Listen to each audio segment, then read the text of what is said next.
Hello Meera, कैसी हो बेटी? तुम डरना मत, मैं हमेशा तुम्हारे लिए यहाँ मौजूद रहूंगी। तुम्हें कभी भी डर लगे तो तुम मुझे बेझिझक फोन कर लेना। ऐसी ही बूढ़ी और कांपती आवाज में बात करती थी पारस की नानी। हर वक्त लैंडलाइन के पास ही बैठी रहती और करीब दिन में 10-12 बार वो फोन बजता और वो इन्हीं शब्दों को अपनी कांपती आवाज में हर बार दोहराती। नमस्कार दोस्तों, मैं हूं दीपिका और आपका स्वागत करती हूं दीपिका स्फीयर बॉक्स में। पारस के घर वालों को अक्सर लगता था कि नानी को फर्स्ट स्टेज का अल्जाइमर है, जिसकी वजह से वो अक्सर चीजों को भूल जाती हैं। इसीलिए वो अपने साथ एक डायरी रखने लगी थी। वक्त के साथ उनकी बीमारी बढ़ती जा रही थी। तब उन्होंने एक दिन पूरे घर वालों को बताया कि मीरा उनकी सहेली की बेटी है, जिसे वो अपनी ही बेटी मानती हैं। तभी उन्होंने मीरा से बात करना शुरू कर दिया। पहले तो वो दिन में एक आध बार ही बात करती थी, लेकिन धीरे धीरे तो हद हो गई। वो उससे बात करते करते कुर्सी पर सो जाती, न खाती न पीती न किसी से बात करती। नानी की तबीयत काफी बिगड़ने लगी थी, लेकिन उन्होंने फोन पर मीरा से बात करना बंद नहीं किया। एक रात पारस नानी के घर पर रुका हुआ था। उसे देखते ही नानी रोने लगी और पारस को डर लगने लगा। वो रोते रोते बोली, मीरा मेरी बेटी है, वो मुझे अपने पास बुला रही है। वो बहुत परेशान है, वो उसको मार डालेगा पारस, वो उसको मार डालेगा। नानी की बातें सुनकर पारस डर गया, लेकिन अगले ही पल रोता देख उन्हें गले लगा लिया।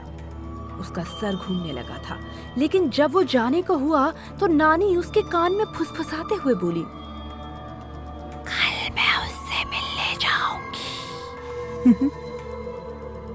एक अजीब सी मुस्कान लिए आंखें बंद करके वो रोज की तरह वहीं कुर्सी पर सो गई। अगली सुबह देखा तो नानी गुजर चुकी थी। उनका अंतिम संस्कार करने के बाद घर में आकर उनकी कुर्सी पर बैठ गया और दिमाग में बस उन्हीं के शब्द घूम रहे थे, कल मैं उससे मिलने जाऊंगी। पारस का सर मानो दर्द से फटा जा रहा था। पारस वहां से सीधा भागकर अपनी माँ से लिपटकर रोने लगा। तभी वो फोन बजा। पारस को जैसे ही होश आया वो उस फोन की तरफ बढ़ा, लेकिन उसे फोन उठाने में डर लग रहा था। लेकिन हिम्मत करके उसने फोन उठाया और कहा, हेलो, कौन? पारस, पारस मेरा बच्चा, मैं और मीरा यहाँ बिल्कुल ठीक है पारस। इतना सुनते ही पारस के हाथ से फोन छूट गया और पारस पीछे गिर गया। फोन हवा में झूलने लगा और उसमें से हंसने की आवाजें आने लगी, भयानक हंसी। पारस पागल सा होने लगा। उसने फोन काटा, लेकिन वो हंसी नहीं रुकी। उसने फोन कुचल दिया, लेकिन वो हंसी तब भी बंद नहीं हुई। जब उसने लैंडलाइन की केबल काटने की कोशिश की, तब उसकी धड़कन से रुक गई। उस फोन में केबल ही नहीं थी। वो बेहोश होकर नीचे गिर गया। पारस को जब होश आया तो उसने अपने आप को नानी के कमरे में पाया। उसके आसपास कोई नहीं था। उसके उठते ही उसे सारी चीजें याद आने लगी।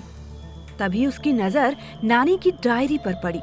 जैसे ही उसने उठाया तो देखा उसके पहले पेज पर नाम मीरा लिखा हुआ था और अगले ही पेज पर टूटी गर्दन वाली औरत का एक भयानक सा स्केच।